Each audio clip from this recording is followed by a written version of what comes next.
Success Insight shares the stories of the people with passion and drive who make things happen in the world.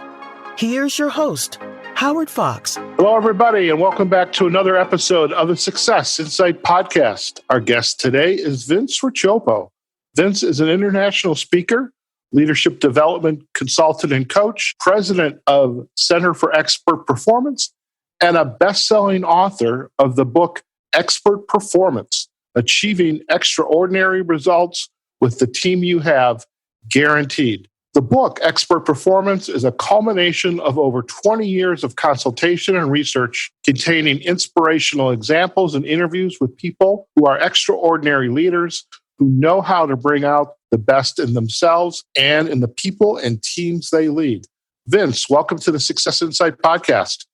Thanks much. Glad to be here. So, Vince, tell us a little bit about, 20-some years of experience. So this is obviously not your first rodeo in terms of consulting and coaching and really getting to the heart of what is expert performance. So before we dive into the book, share a little bit, if you will, about your background and how that informed what went into the book. I think what most informed the book was my experiences when I was at IBM. My first years at IBM, I had a lot of success doing external consulting and then project management. And then I decided to go to what I would call at that time the dark side, which was sales. I didn't know how to sell, and I struggled with it a great deal. Eventually, I was given the opportunity to leave the company. I wasn't forced, but I was given the opportunity to leave with a nice buyout. IBM had a downturn in their business, so I got a chance to leave with a great buyout, as I said. And then I started doing some work on expertise and uncovering expert performance, and that was through the training from neurolinguistic programming. The neurolinguistic programming helped me to pull out the tacit knowledge that sits behind every bit of expertise. And one of my first engagements was with Discover Card. When I was working with Discover Card, we actually modeled the high-performing salespeople at Discover Card and then took that expertise, that model, and gave it to other people, taught other people how to do the same kind of selling as those people who were experts. As a result, what we saw, which I thought was really very, very interesting, is that within 90 days, we saw a 38% increase in sales of the people with whom we were working. And then there was one individual, I'll never forget this guy. He was worried about losing his job. He had just seen the guy next to him in the next territory lose his job and be put into a customer service role instead of a sales role. His salary was cut in half, and this guy was very, very worried. And his sales at that time, since he was relatively new, were about half of what the sales should have been. So he was selling half of his quota. Within that 90 days, he doubled his sales, and then he decided he wanted to be promoted. And in another 90 days, doubled them again and was promoted. So that's where I really got interested in this. And then I've been doing this kind of work and uncovering expertise for years of project managers, organizational teams, leadership, etc. So that's been the background of where I got involved in expert performance.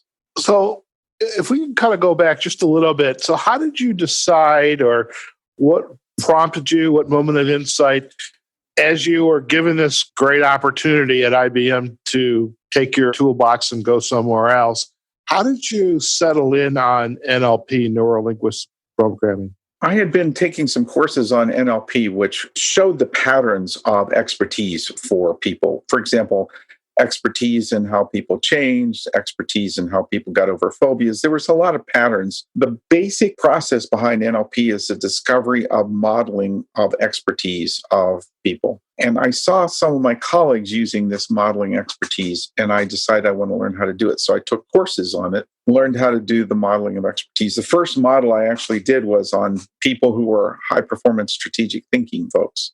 Very interesting. Very interesting. These people did some unexpected things.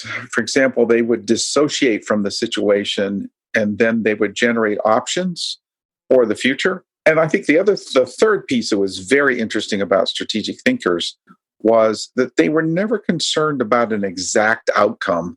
They were always concerned about making the situation better than it was. So their goal was always to make the situation better. They generated variables, or I guess you would call them scenarios, and each one of those scenarios then was used to be tested in their minds into the future, and then they chose the best one. So that's how I got started very early on with that, through NLP and through some of my early trainings that I had. Was this a coaching program, an education program, psychology?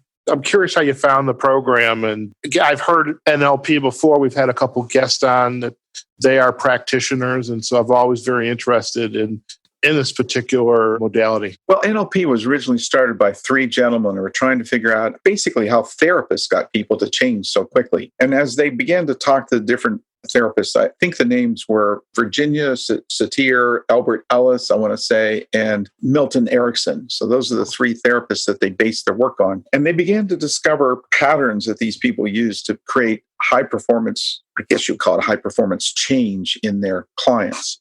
Milton Erickson, for example, was probably the most well-known psychiatrist for getting people to change who other people could not get to change. He cured a lot of people that others could not. That whole genre then generated a number of what we call patterns of performance. So you think about neurolinguistic.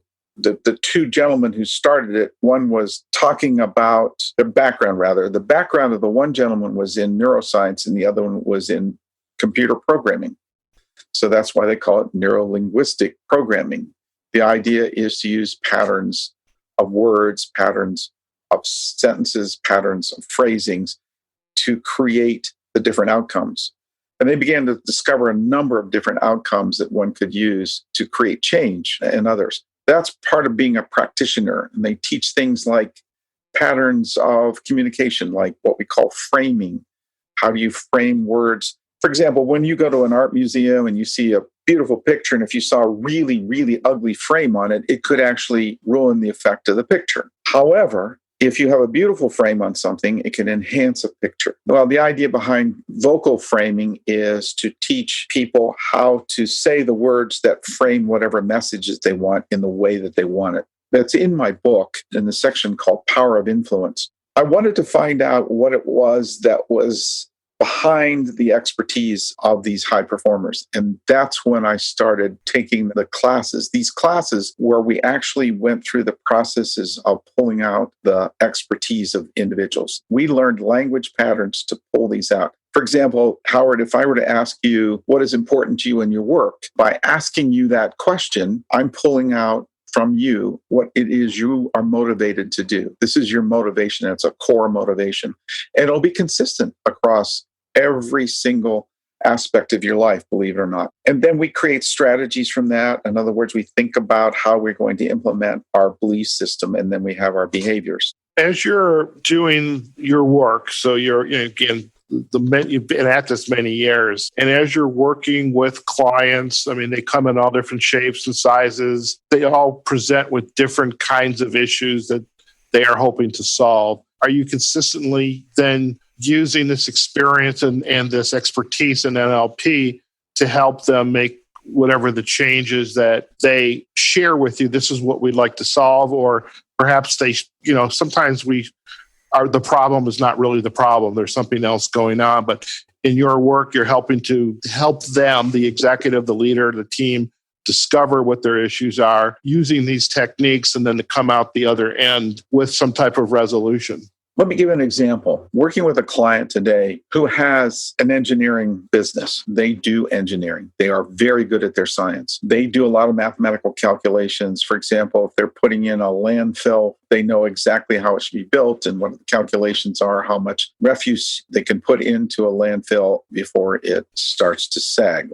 So they know these things. They have tremendous resources to model this. What that same kind of resource is not being used, that same science is not being used for the development of their people. We have been working with them to capture the expertise of the high performance of for example, they're people that are what we call independent engineers. That means they can operate without much direction.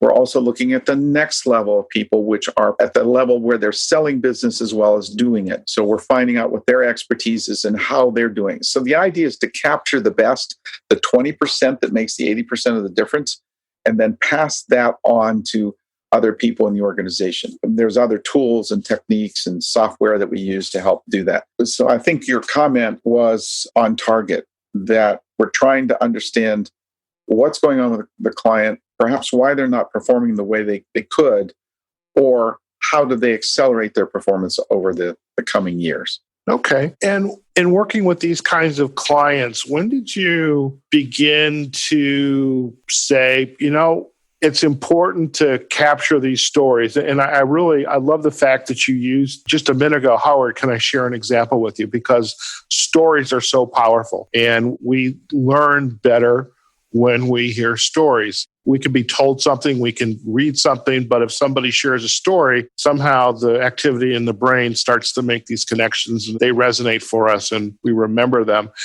As you have been doing this work and you're gathering up these stories, when did this idea of this book, Expert Performance, begin to raise up into your consciousness? And it's on your landscape of something you want to put together and achieve. When people ask me, how long did it take to write the book? I said, 11 years. They say, wow, that's truly a long time. I said, no.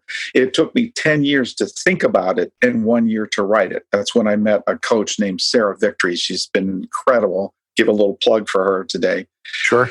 She helped me put together the book. And within an hour, I had an outline because the information was all there. And then it was just a matter of discipline. So every month I would take and write a chapter of the book. And I think I've seen the work of, as you and I have talked about this many times, about the work of Patrick Lencioni, right, and how he tells stories and how he simplifies things. I love how he does that. Things are very simple. People can remember it. And that yet underneath it is a profoundly complex way of consulting. My idea was then to add a lot of stories to talk about facts, present some teaching, but yet tell the stories that go with it. And then it's just a philosophy of mine. Whenever I've been speaking, whenever I've talked to people, the stories probably resonate the most with folks. They remember those things most.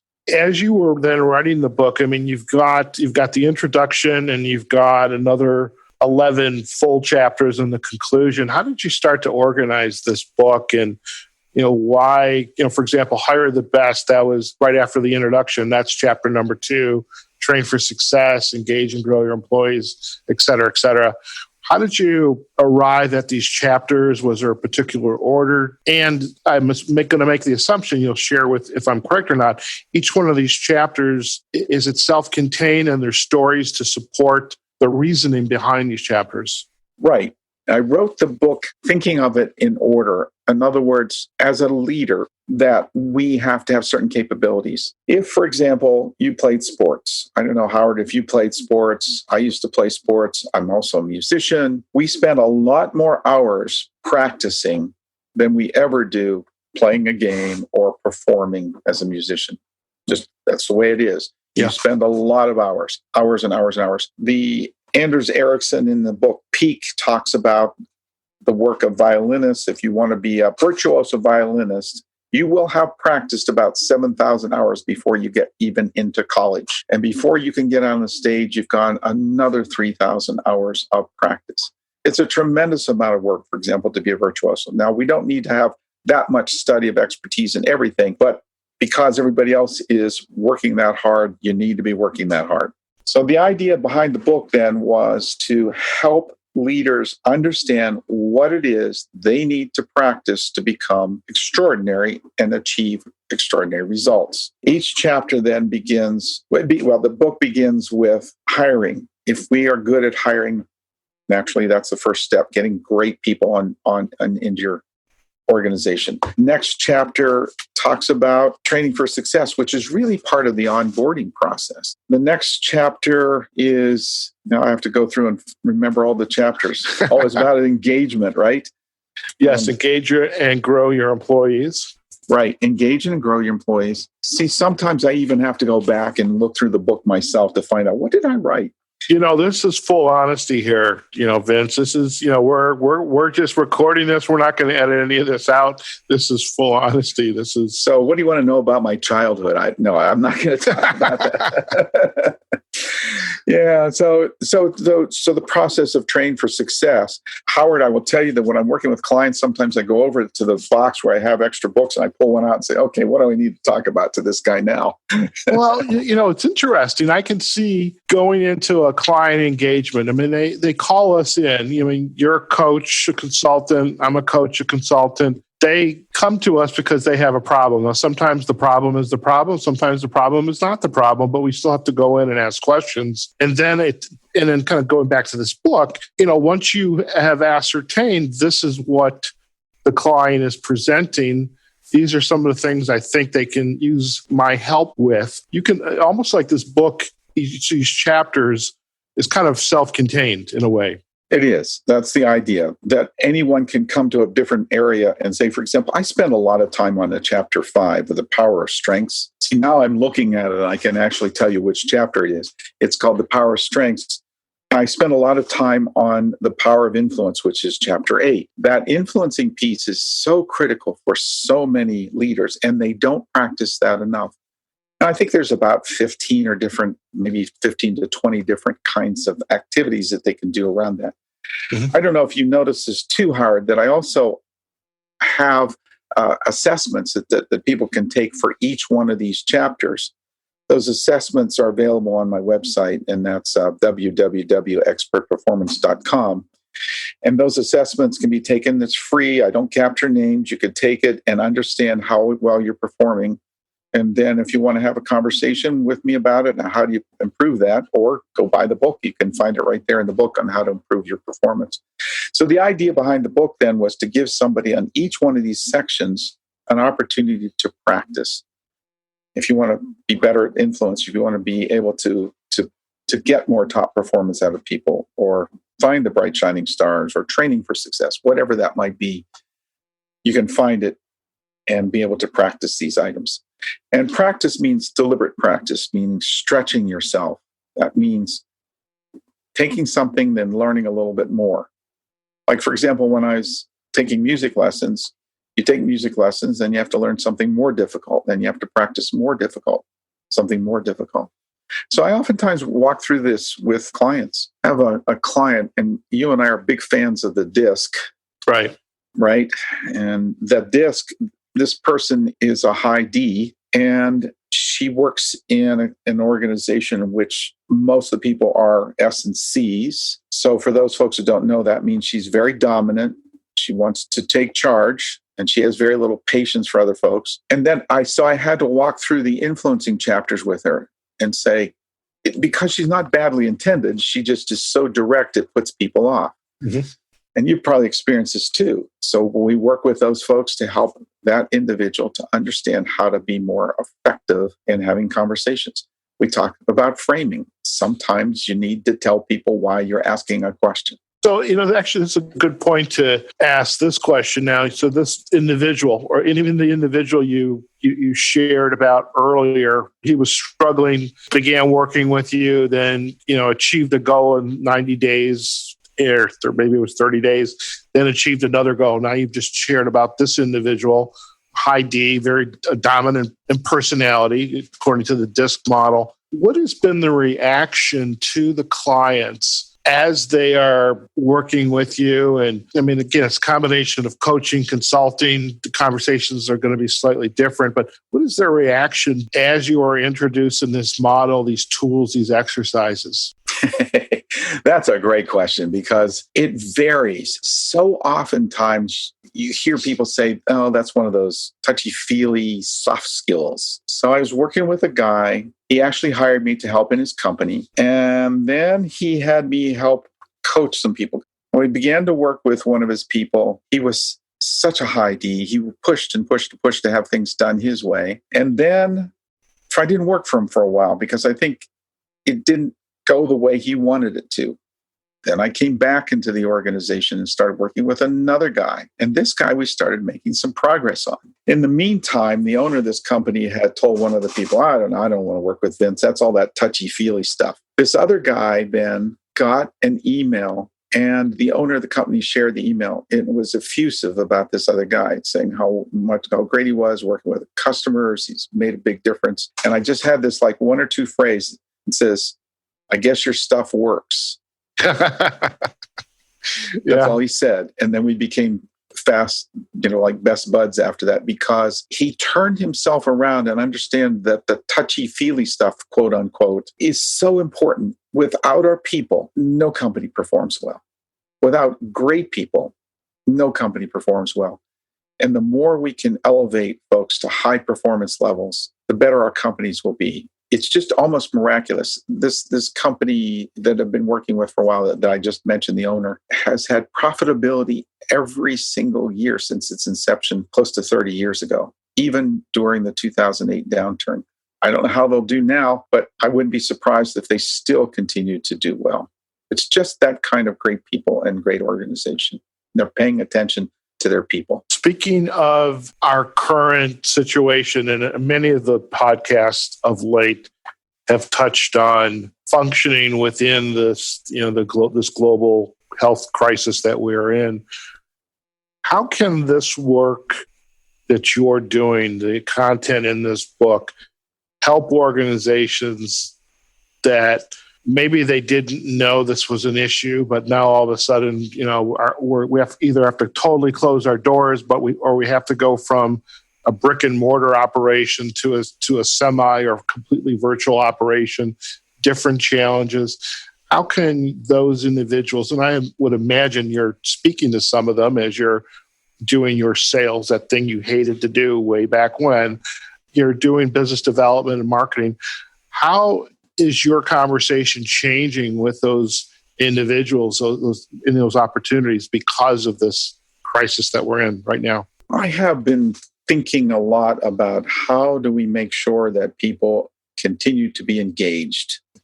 If you think of the definition from the Gallup organization and other organizations about engagement, it simply means, am I, as an employee, willing to give discretionary effort to my company? One of the people from Gallup made a great analogy. He says, engaged people are like homeowners. Homeowner walks outside in the yard, sees paper on the yard, picks it up, sees a leak in the basement, gets all upset about it, calls some of the plumber or somebody to fix the leak in the basement. Those are engaged employees. Those are the people that go the extra mile. They care. They're the ones that change the toner in the copier. They're the ones that make the next pot of coffee. They're the ones that reach out to people when they're having difficulty. The folks that are what they call unengaged are the people like renters. And the renters are the ones that see the paper out in the yard and say, it's not my problem. Or the leak in the basement, I'll call the landlord when it's time. If it gets my stuff wet in the basement, I really don't care. And then there's the disengaged, which are the folks that are like squatters. So I love that analogy. And then the next conversation was about how many people you need to have engaged to every disengaged person. And at a minimum, it's 4 to 1. So we really need those engaged employees out there. I think one of the number one things that anybody can do right now is to reach out to their employees in any way possible to continue the conversations with them. How are you doing? How can I support you?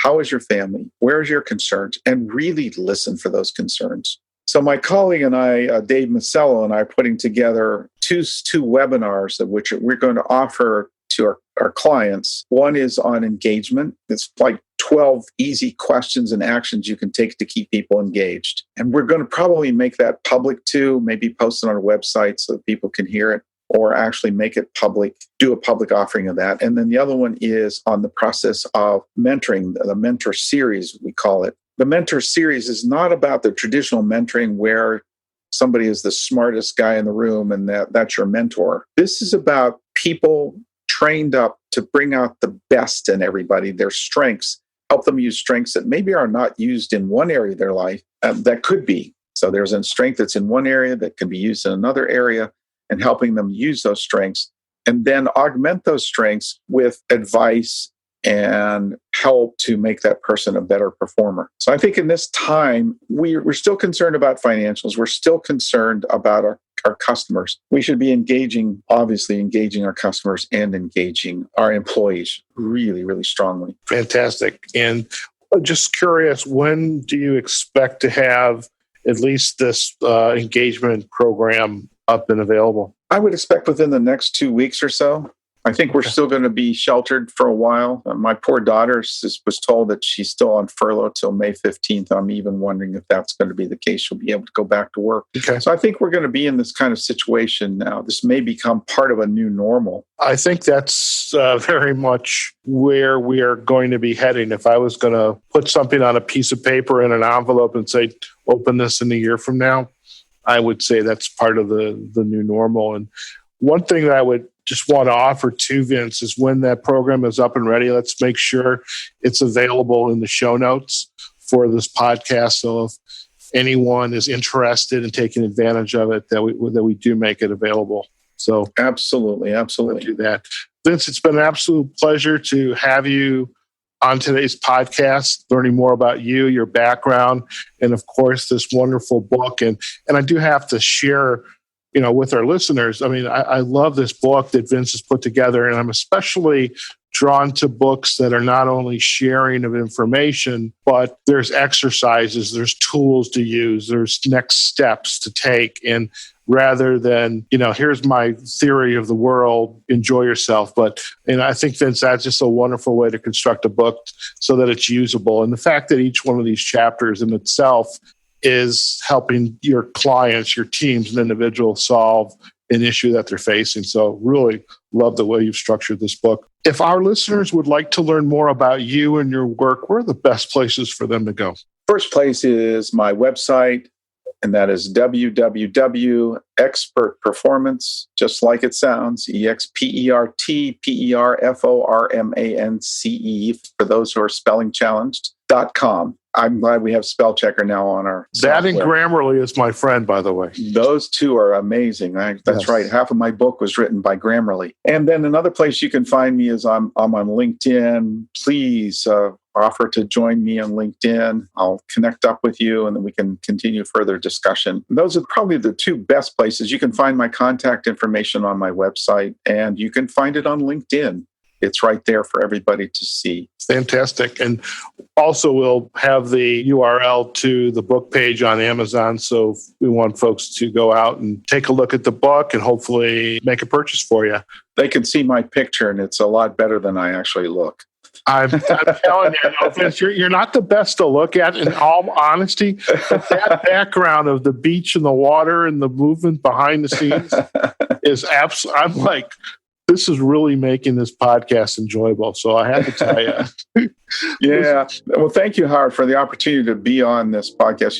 You did a great job with this, and it's made it easy to have a conversation with you. Fantastic. And thank you. I truly appreciate it. All right, folks, we've just been chatting with Vince Racioppo. He's a speaker, leadership development consultant, and coach, president of the Center for Expert Performance, and the author of the best-selling book, Expert Performance. Achieve extraordinary results with the team you have, guaranteed.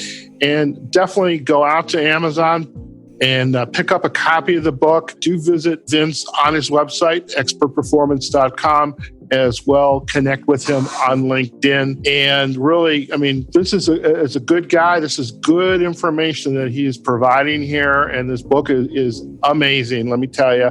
And I just hope you do take advantage of it. Also, if you're listening to this podcast, we want to hear your feedback as well. So if you're on our website, successinsightpodcast.com, please add a comment to this particular episode. You can visit us on Facebook or on LinkedIn. We've got pages for successinsightpodcast.com.